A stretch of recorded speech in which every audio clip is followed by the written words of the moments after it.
Hi, welcome to our channel. In this video I'll show you how to clean your Samsung Galaxy A13 USB charging port using household items. So I recommend you not to use metal objects to clean the connector so as not to damage the moisture protection of the charging mechanism.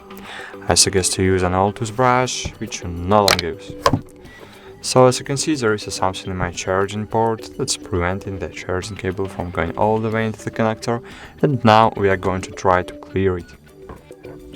So to get it out, you first have to take the cover off if you have, and take the brush in your hand.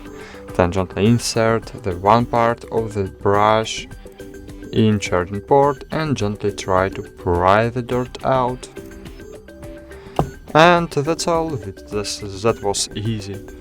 And that's all. Thank you for watching. Like this video, subscribe to our channel, and bye. See you.